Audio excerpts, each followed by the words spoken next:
bienvenue sur Marvelous. Là, on ne parle que de Marvel Champion, on n'arrête pas de parler de Marvel Champion. Qu'est-ce que c'est ce bordel? Moi, je voulais parler de plein d'autres choses que de Marvel Champion, mais on fait parler que de Marvel Champion. Et pourquoi je parle rapidement? Parce que je dois faire une news hyper rapide. Bah oui, parce que je dois y aller. Bah ouais, voilà.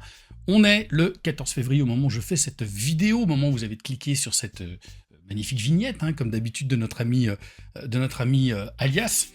Je ne sais pas quand est-ce que cette vidéo sortira, j'espère qu'elle sortira aujourd'hui, puisque je vais la monter rapidement et l'envoyer à Erwan qui gère la chaîne du troll savant, d'ailleurs, big up à toi Erwan. Voilà, donc on a effectivement eu une news il s'agit de Silk, que je ne connais absolument pas. Donc je vais essayer de vous dire rapidement, si vous n'avez pas vu cette news, pas qui est Silk, parce que moi je la connais pas, je connais pas du tout. Alors là, il faudra demander à notre ami Alias. Et je crois que donc Farouk m'a dit aussi que sa fille était très très fan de ce personnage, qui est évidemment, donc comme vous pouvez le voir ici, une Web Warrior. On va juste regarder un peu rapidement, je vais essayer de faire cette vidéo en une quinzaine de minutes, pour vous donner un petit peu l'idée de la mécanique. Alors, il y aura sûrement, peut-être ce week-end, donc du 15-16 février, peut-être notre ami Merlin fera sûrement un Twitch. Donc n'hésitez pas aussi à vous abonner sur le Twitch. Venez sur le Twitch et venez sur le Discord, puisque Merlin annoncera s'il fait un Twitch ce week-end pour vous parler de Silk, qui a l'air assez costaud quand même. Et puis, bien sûr, vous êtes nombreux à nous en parler. Il y a toute cette histoire de Current et Legacy, de l'environnement, comment ça a bougé tout ça. J'ai cru comprendre que nos compatriotes, c'est pas nos compatriotes, au contraire, non, que nos collègues belges de JCETV avaient fait évidemment une vidéo là-dessus. Alors ça a l'air un peu compliqué, c'est pas très compliqué. Qu'est-ce que ça va changer pour nous, les anciens joueurs? Qu'est-ce que ça va changer pour les nouveaux joueurs? Ces histoires un petit peu aussi de rotation, etc. On fera une vidéo la semaine prochaine, je peux pas vous dire quand, parce que le planning est un petit peu serré pour Merlin et moi. Mais on vous dira, voilà, nous ce qu'on en pense, est-ce que c'est une bonne ou une mauvaise chose, qu'est-ce que ça annonce aussi pour la suite de Marvel Champion, parce que ça signifie quand même que Marvel Champion va continuer, ça signifie aussi que va y avoir un gros reset, et le gros reset pourra arriver d'ici la fin de l'année avec... Bon, de toute façon, on sait très bien que les mecs de FFG sont pas idiots. Ils vont suivre une actualité. C'est quoi l'actualité? Bon, il y a un moment, ils vont me sortir un Captain America Sam Wilson. Quelle purge ce film. Pardon, je viens de donner mon avis là. Bref, on sait bien aussi que la grosse sortie qui va arriver en juillet, ça sera les 4 Fantastiques. Donc attendez-vous à avoir une boîte.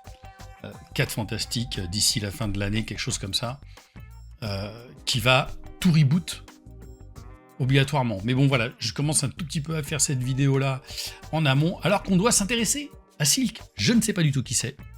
Je vois que c'est une Web Warrior, moi je connais pas du tout. Voilà, je la découvre. Comme on va découvrir aussi sa mécanique, qui est quand même malgré tout assez sympa. Alors je spoil pas plus que ça. Enfin, je spoil pas, j'imagine, hein, en tout cas que ça a l'air assez badass. Donc on voit ici donc ses faces alter ego et ses faces héros. Donc elle a le trait génie, elle a le trait Web Warrior une fois qu'elle est en... Je vous dis, hein, je vais essayer d'aller un petit peu vite sur le temps qui m'est donné. Et sa mécanique, qui va être vachement intéressante, c'est qu'à chaque fois, en gros...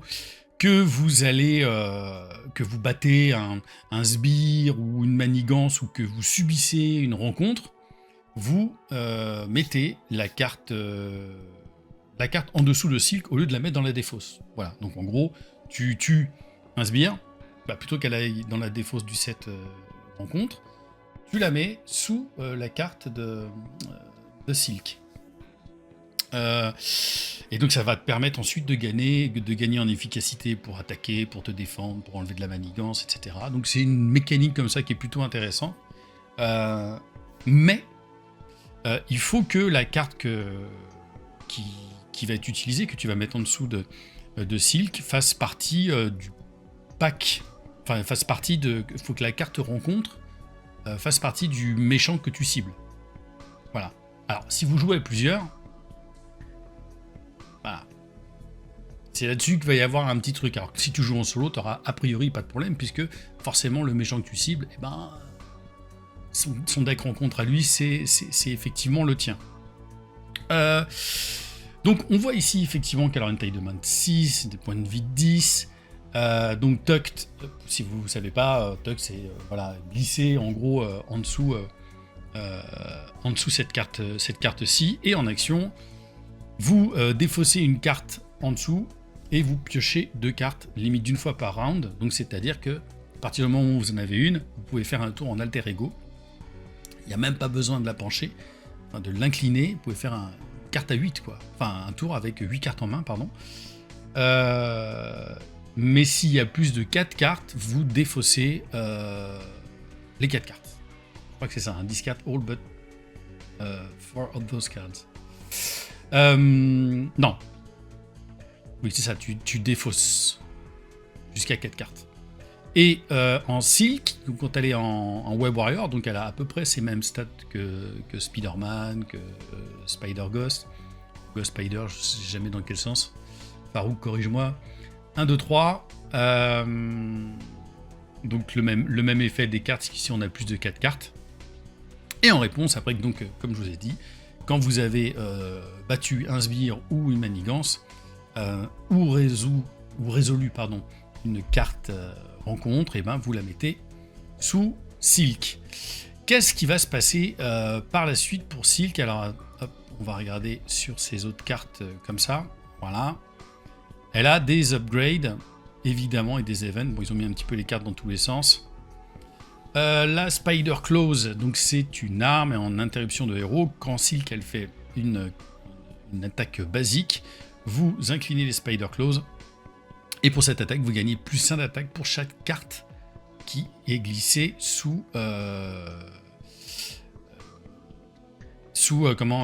Silk. Et cette attaque, elle gagne perçant. Donc ça peut être très fort. Ça peut être très fort. J'étais en train de réfléchir en me disant le même set. Bah ouais, parce qu'en fait c'est l'ensemble des cartes en compte. Parce que je me disais, est-ce que si c'est un set qui n'est pas lié... Enfin, je pensais au set modulaire et tout ça. Donc non, je pense que si tu as 4 cartes, tu fais carrément des attaques à 5. Ça peut être dingo. Ou alors, il y a un truc que je comprends pas. Est-ce que c'est lié aux cartes des sets modulaires? Non, en fait... tout ce qui est tout le set des cartes rencontres... Alors, je découvre un petit peu aussi en même temps, je suis désolé. Ouais, mais je crois que c'est ça. Voilà. Là, on a pareil en super pouvoir pour 2, les réflexes de l'araignée. Quand elle défend, tu inclines ses réflexes, et pour cette attaque, elle a plus 1 de défense pour chaque carte. Encore une fois glissée sous elle. Et après cette attaque, vous mettez... vous prenez la carte du top, enfin du haut du set rencontre, et vous la mettez sous Silk. Donc elle a déjà 3 de défense. Et si t'en as 4, elle a 7 de défense. C'est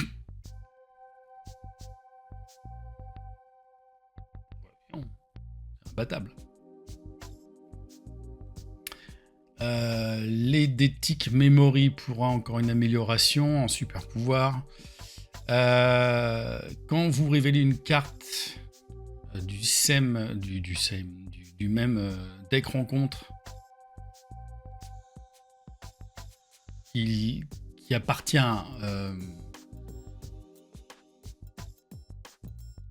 ok. En fait, mon petit questionnement, et c'est là, évidemment, vous voyez les trucs en direct, hein, je me dis, dans ton set rencontre, méchant, t'as les cartes standards, t'as les cartes qui sont propres aux méchants, t'as des sets modulaires. Est-ce que c'est lié au nom des sets de ces 3 choses différentes? Parce que si tu révèles une carte... Mais pour moi... Oui, pour moi, c'est la même chose, parce que toutes ces cartes-là, que ce soit les cartes du méchant, le standard, et tous les sets modulaires que vous pouvez mettre, ça fait partie du même deck de rencontre, même deck rencontre. Donc, tu peux... Ok, d'accord. Donc ça, c'est que finalement, l'action, elle est hyper forte. Tu te fais attaquer par le méchant. Enfin, tu te fais pas attaquer par le méchant, pardon, mais tu révèles une carte du deck rencontre. Et si ça appartient au même deck rencontre, enfin aux mêmes cartes de deck rencontre que tu as de glisser sous, c'est un peu confus, hein, pardon, hein, parce que je découvre un petit peu en même temps, que Silk, tu peux swapper ces cartes. Et tu révèles la carte, évidemment, que tu viens de swapper, qui était en dessous, en dessous de Silk. Ok, ça va pas être simple, hein. Enfin, dit comme ça va pas être simple. Ça va pas être pour les nouveaux joueurs, cette histoire. Ou alors ça, j'ai vu, c'est complètement dément. Un événement pour 3, tu mets 7 dommages à un ennemi, et tu peux défausser une des cartes qui est sous Silk. Et donc cette carte-là, elle va se mettre dans la défausse. Si tu fais ça, tu mets 9 dommages et déferlement. 9 dommages pour 3. Dites-moi en commentaire si je me gourre complètement. Hein. Mais je trouve ça affreusement puissant. Affreusement puissant. Wallcrawl pour un autre événement, et là pour le coup c'est tout ce qui va être de l'ordre du contre. On vire 2 menaces d'une manigance, tu choisis une manigance, c'est pas une autre manigance, ça peut être la même, et tu peux défausser une carte qui est glissée sous Silk,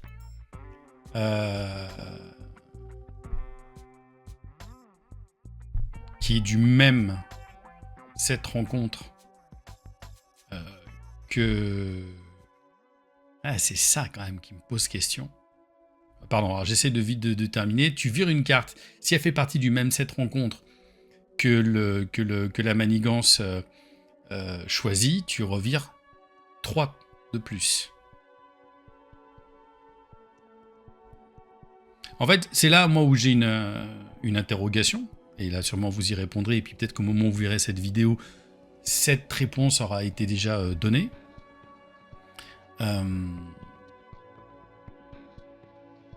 Si pour moi tout vient du même set rencontre, parce que si tu joues tout seul, bah, c'est toujours le même deck rencontre que tu vas avoir contre toi. On est ok.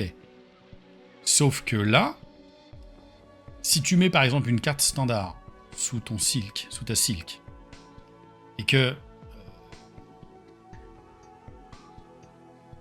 t'auras pas de toute façon de manigance standard. Il n'y a pas de manigance standard. Que les trahisons, etc. Mais imaginons, tu te bats contre, je sais pas, prenons le truc de base, hein, un Rhino.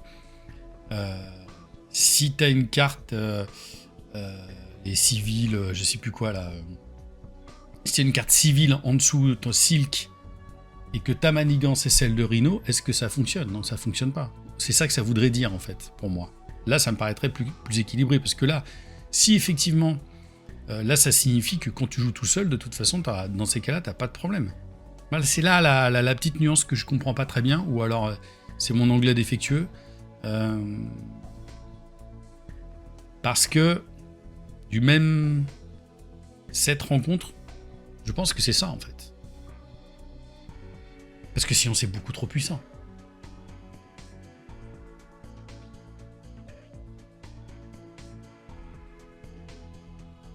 Quoique.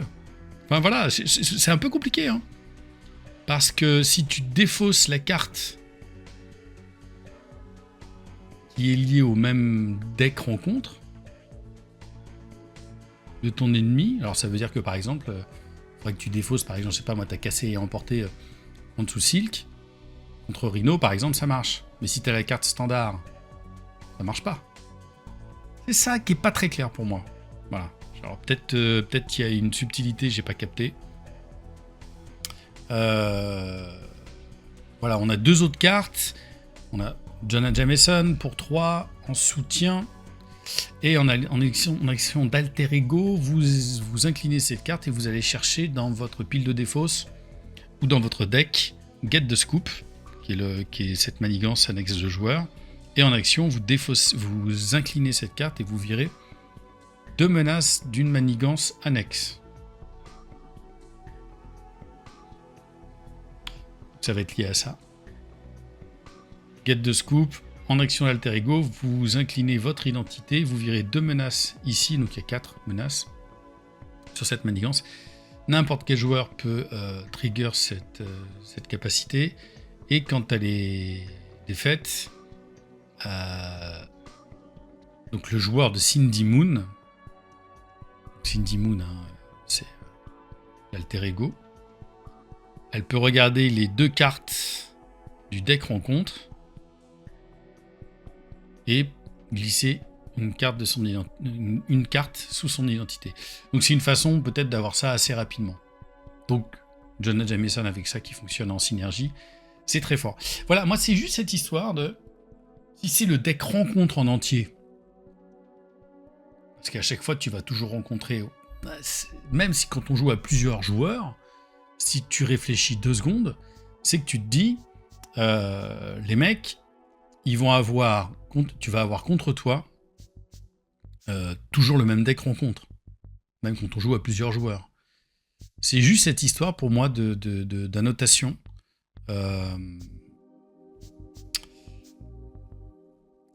Alors, je sais pas. Ça me paraît très très fort.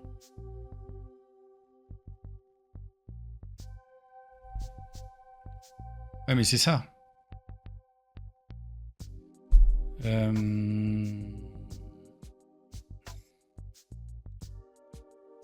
pense que c'est ça, hein. C'est ce que je suis en train de dire. Hein. Ici, sur ce qu'on voit...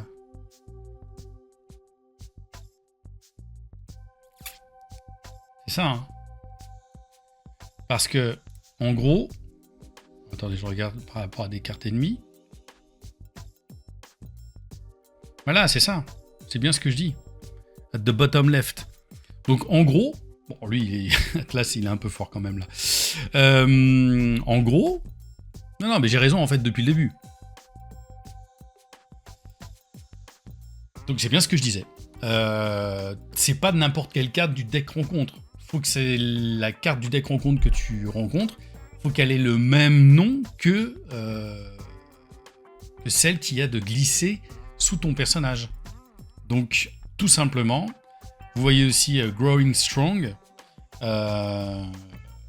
Si tu as une carte Growing Strong sous Silk, que tu as Atlas qui t'attaque, donc si tu veux profiter de ton set de défense, faut que tu aies une carte Growing Strong pour avoir ton set de défense. Si tu as une carte standard, ça ne marchera pas. Voilà, c'est pour ça, parce que sinon, en fait, c'était beaucoup trop fort. J'espère que vous avez continué cette vidéo jusqu'ici, plutôt que de m'insulter dans les commentaires pour dire que je n'avais rien compris à cette attaque, à ce personnage. Bon, j'essaie de faire vite, mais ça fait déjà bientôt 20 minutes. Sur les cartes, on voit qu'elle va arriver avec la protection. Stop Hitting Yourself pour 2. En attaque, en réponse de héros. Après que vous avez défendu contre une attaque et pris aucun dommage, vous mettez les dommages, vous mettez des dommages égaux à vos points de défense. Donc si on voit qu'effectivement on peut faire 7 de défense et qu'on peut mettre 7 d'attaque, c'est très très fort. Là, Scarlet Spider avec 5 points de vie, 1 de contre, 1 d'attaque, elle coûte 3 et 2 points de dégâts consécutifs. Web Warrior aussi en interruption. Quand un autre Web Warrior devrait prendre n'importe quelle quantité de dommages, c'est Scarlet Spider qui prend les dommages à la place. Ok. Alors ça peut être intéressant avec toutes les cartes Web Warrior qui font que quand tu as une carte Web Warrior qui sort, tu vas piocher, etc. Why not? En upgrade, on a l'énergie shield. Vous attachez ça à un personnage, limite d'un par personnage. Et quand le personnage attaché devrait prendre n'importe quelle quantité de dommages, vous dépensez X ressources énergie et vous prévenez X étant le nombre de dommages dont vous allez vous réserver. Ouais. Plus bof.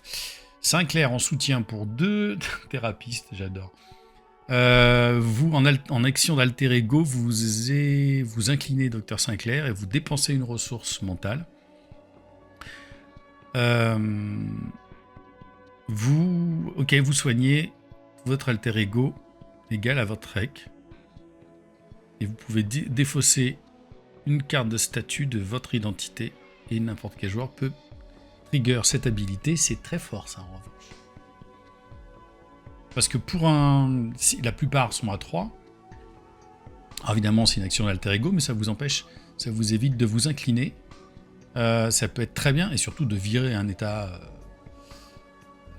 non pas tenace, mais désorienté ou sonné, très très fort. Ready for a fight, une carte de préparation, tiens, pour 1 en amélioration. Vous devez payer uniquement avec une ressource force, et max 1 par player, par joueur. Et en interruption, quand un ennemi devrait manigancer, vous défaussez Ready for a fight, et vous passez en... vous passez en héros. Et l'ennemi vous attaque à la place. Ok. Toujours intéressant. Ça me rappelle quoi déjà comme carte? Vous me direz en commentaire. On a 2 autres dernières cartes en basique. Madame Web, ce grand film. Pour 3, 2 de contre, 1 d'attaque et 2 points de vie. Après que Madame Web est rentrée en jeu, vous regardez X cartes du deck rencontre. Et X, c'est le nombre de cartes Web Warrior que vous contrôlez. Vous pouvez défausser une carte de cette manière et mettre le reste dans l'ordre. C'est intéressant. C'est toujours bien de savoir ce que tu vas te prendre dans la tétasse derrière. En événement, Investigative Journalism, c'est une habilité et c'est en team-up. Cindy Moon et Peter Parker. Alors on n'a pas vu son allié. Est-ce que c'est Peter Parker? On sait que Peter Parker existe aussi en allié, par allié signature. Quand un ennemi devrait manigancer, vous annulez cette activation et vous le désorientez. Ça peut être très fort. Alors ils ont l'air de remettre au goût les team-up. Bon, là il y a les 3 cartes sur Atlas, donc 18 points de vie, qui est tranquillou bilou. Villainous Victorien. Atlas, ah oui d'accord, lui il va marcher carrément avec des jetons Growth Hormone de GH, la testostérone, tout ce qu'il faut. Et donc après que une fois que la phase des vilains s'est terminée, vous mettez un compteur Growth sur Atlas. À péter, c'est un enfer. 18 points de vie qui peut même augmenter. Quand elle est révélée, vous placez une menace additionnelle sur cette manigance qui a l'icône crise. Et si Atlas a 10 compteurs growth, croissance en gros sur lui, les joueurs perdent la partie. C'est assez violent, hein. Et en trahison, quand elle est révélée, vous cherchez Atlas et vous le révélez. S'il est déjà révélé, il s'engage contre vous. Et Atlas s'active contre vous. De toute façon, si personne n'est activé, cette carte gagne renfort. Atlas, ça va être intéressant. Bon, bref, désolé pour... Voilà, je vais pas faire plus long, c'est déjà 25 minutes et donc je suis déjà effectivement donc à la bourre. Le temps de monter cette vidéo. Dites-moi tout en commentaire ce que vous avez compris, si vous pensez que je me suis carrément planté, mais visiblement non.